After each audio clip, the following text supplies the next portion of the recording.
और गुस्सा आना ही चाहिए, दीज काइंड ऑफ थॉट्स कि गुस्सा तो आना ही चाहिए, गुस्से तो करना ही है, मतलब what is the other option, मतलब गुस्से के अलावा दूसरा क्या और कौन सा सोल्यूशन है चीजों को रेक्टिफाई करने का।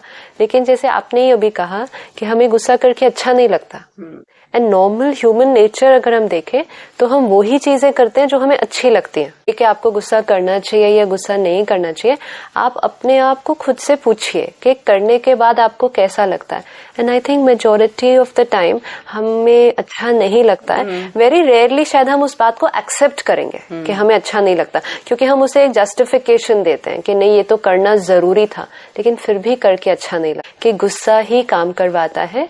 प्यार से बात करेंगे तो लोग बिगड़ जाएंगे, कोई अपना काम नहीं करेगा, सब आराम से बैठेंगे। पहली बात तो मुझे अपने आप से ये पूछनी पड़ेगी कि जो मेरे सीनियर हैं वो मेरे से किस तरह से बात करते हैं तो मुझे अच्छा लगता है। क्या गुस्सा मेरे लिए एक ट्रिगर है अच्छा, कि अगर मेरे से बड़े, चाहे वो मेरे पेरेंट्स हैं चाहे वो मेरे सीनियर हैं, जब वो मुझे गुस्से से काम करवाते हैं, डू आई परफॉर्म बेटर?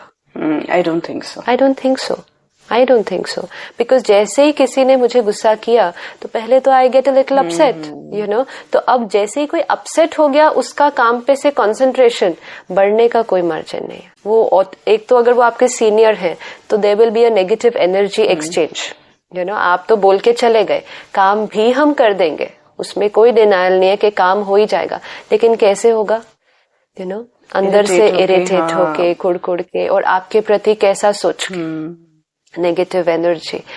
तो वो जो बॉन्डिंग है, वो जो रिलेशनशिप है, वो नहीं बिल्ट अप हुआ, काम हो गया, नो प्रॉब्लम।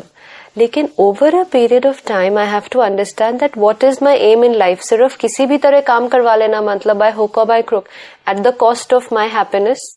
काम कर भी किस लिए रहा है? हर एक इंसान जो उस ऑफिस में काम कर रहा है, finally at the end of the day wants happiness, even the boss and even the junior. तो फिर हम ऐसे बिलीफ सिस्टम को इनकॉर्पोरेट करके क्यों काम कर रहे हैं जिससे हमारी खुशी बढ़ने की बजाय हर पल घटती हुई दिखाई दे रही है।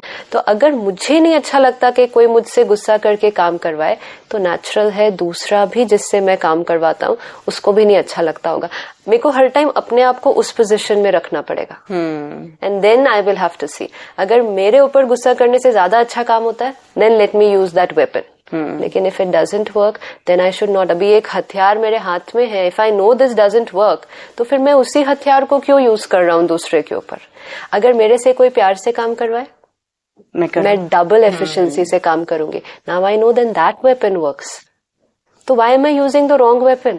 कि अगर प्यार से काम नहीं हो सकता तो गुस्से से भी नहीं हो सकता, दैट्स फॉर श्योर। अगर आप प्यार से नहीं, क्योंकि आपका मूल संस्कार तो प्यार ही है, किसी का भी, हर एक को प्यार ही अच्छा लगता है, गुस्सा नहीं अच्छा लगता। तो प्यार अगर आपको मोटिवेट नहीं कर पाया कोई पर्टिकुलर कार्य करने के लिए, तो गुस्सा भी मोटिवेट नहीं कर सकेगा। हाँ, ये डेफिनेटली है कि आपकी रिश्तों में दूरियां आ जाएंगी।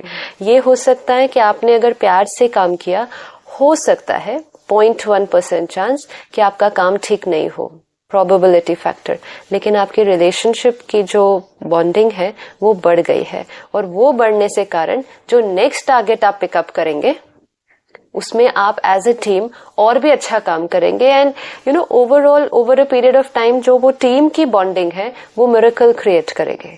लेकिन अगर हमने सिर्फ शॉर्ट टर्म गोल देखा कि हमें ये वाला टारगेट अचीव करना है, चाहे किसी भी हालत में अचीव कर लिया, it won't work. Let's say it's a team, आप एक टीम लीडर हैं, आप एक प्रोजेक्ट पे काम कर रहे थे और करते करते आपने 1 महीना बहुत मेहनत की सबने, एंड बस 2 दिन पहले समथिंग गोज रॉन्ग, एक क्राइसिस सिचुएशन है। Now you are the boss of that team. आपकी मानसिक स्थिति उसमें कैसी होनी चाहिए? हम लीडर को ही वो डिफाइन करेंगे कि लीडर वो जो स्टेबल रहे कोई भी चीज में, चाहे वो एक परिवार का लीडर है कि परिवार में अगर कुछ क्राइसिस आ जाए तो स्टेबिलिटी चाहिए। अब अगर उस टाइम वो टीम लीडर स्टेबल रहता है, अपनी टीम को साथ लेके चलता है, एंड प्रायोरिटी अपने लोगों को रखता है, ना कि उस टारगेट को। सबसे बड़ी जो आज प्रॉब्लम है थोड़ी सी, प्रायोरिटी काम है।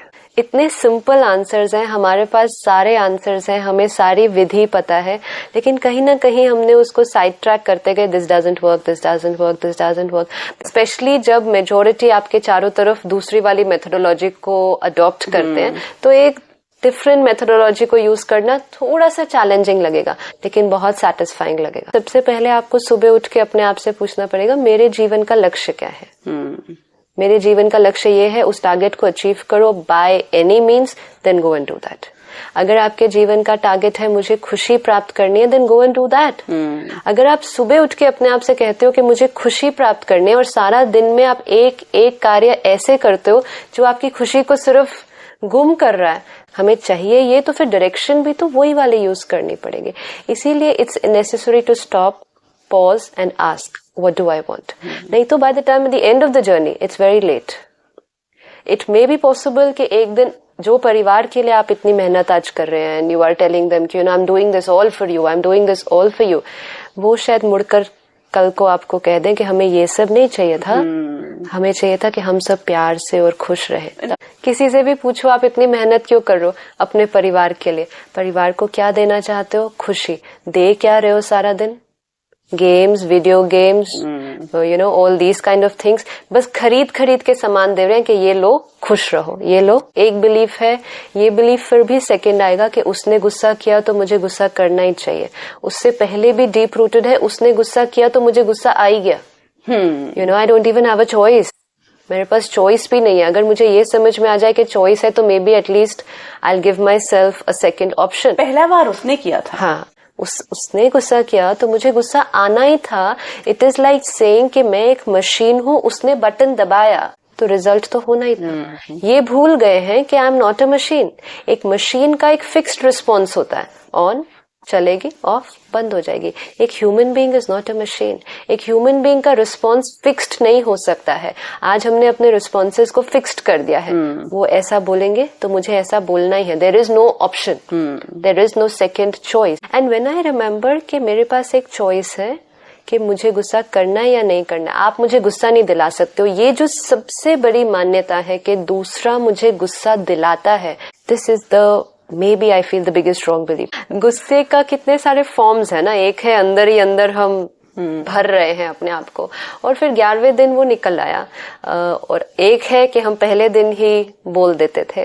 तो गुस्सा नहीं करना इज नॉट ओनली एक्सटर्नल। गुस्सा नहीं करना मतलब अंदर भी गुस्सा नहीं आना है। एक है रिएक्शन, एक है रिस्पॉन्स।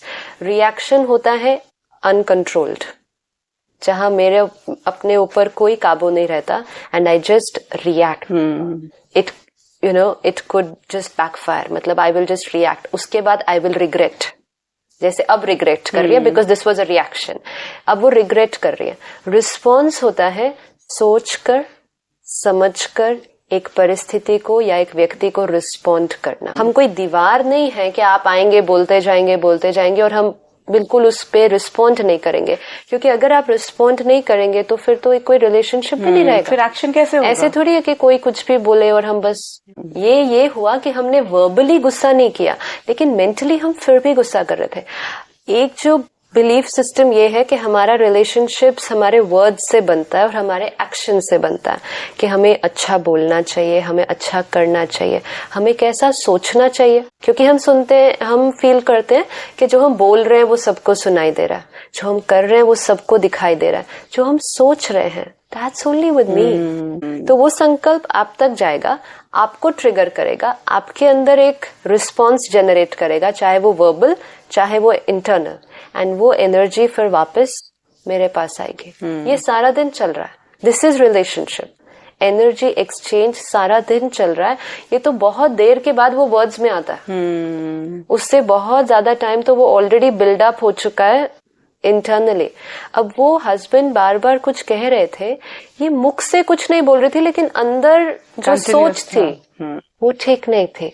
या तो अंदर सोच, if she had the power to absolutely neutralize the action, कि आपने कहा ये बात मुझे ठीक नहीं लगी, बट दैट्स ओके, आपने कह दी, no problem, that's your part.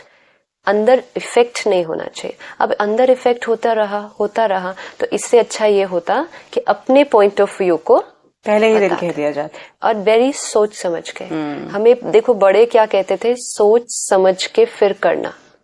हम लोग अब क्या करते हैं, पहले करते हैं फिर सोचते हैं फिर समझते हैं कि ये गलत किया, और फिर सारा दिन उसके ऊपर सोचते रहते हैं, हाँ ये गलत हो गया, गलत हो गया। कितना टाइम वेस्ट हुआ, कितना एनर्जी वेस्ट हुई। पहले 1 मिनट सोच लिया होता, या तो उतनी पावर हो कि आप बात को सुने, समझे एंड फिनिश्ड।